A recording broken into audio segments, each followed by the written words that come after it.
In the heart of San Francisco, the award-winning Mozzeria bustles with activity, serving up Naples-certified Neapolitan pizza fresh from a 2,200-kilogram wood-fired oven. But when customers sit down, some of them admittedly get a little surprised when their server turns out to be deaf. So how was ordering? That's where we found out. It wasn't hard. I mean, we just pointed on the menu and then wrote down anything extra on a piece of paper, but it was cool. Peking Duck Pizza is our signature pizza.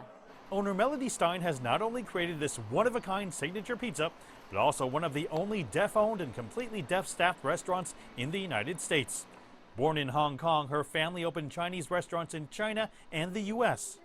She dreamed of starting her own restaurant, but faced a cold reality when the culinary school she applied to called her mother.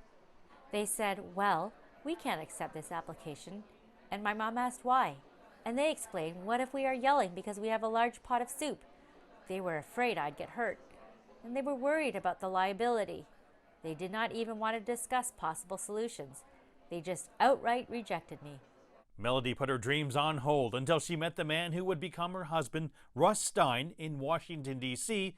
at Gallaudet University, a school for the deaf. Together they set forth on the difficult venture of opening a restaurant.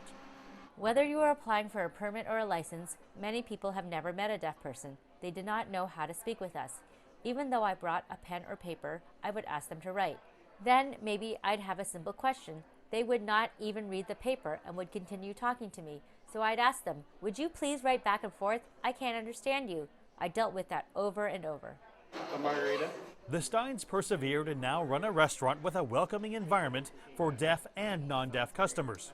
We constantly don't really think about these things. So I think it's a beautiful experience and I'm happy to be a part of it. We see all walks of life come into our restaurant, and I enjoy people's initial confusion and how they change their perspective on deaf people. They came in here with one small thought, and when they left, their perspective shifted. One person wrote and thought we were Italian people, gesturing, and they didn't realize that we were really deaf. If you go to another country, you may not know their language. They may not know English. What do? It's natural to point to what you need. My husband went to China, and he does not know Chinese, so he just points at what he needs. And even with an all-deaf staff, there's no problem in taking orders over the phone. Through the use of this video relay service, they get almost a simultaneous translation when the call comes in. It also allows them to understand the emotion and expression behind the call. Melody originally hired both deaf and non-deaf staff with the idea of building a bridge. But with 70% of deaf people either unemployed or underemployed, she changed her thinking. In the first couple of months, a hearing person who got a job here decided it was different to work with deaf people. They decided to apply for another job, and they got a job right away. I was shocked to see that. That made me realize a hearing person can get a job in a second, and deaf people work for years and years to get their first job.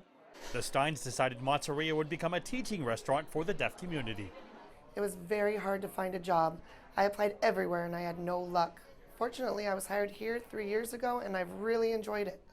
Backed by a several million-dollar investment from the Communication Service for the Deaf Social Venture Fund, the Steins will soon be opening an even bigger Mozzeria in Washington, D.C., close to Gallaudet University where they met. The Steins hope to further showcase the value in hiring deaf employees, who often have unique abilities to read their customers and use their hands to both communicate and create. Mark New, CGTN, San Francisco.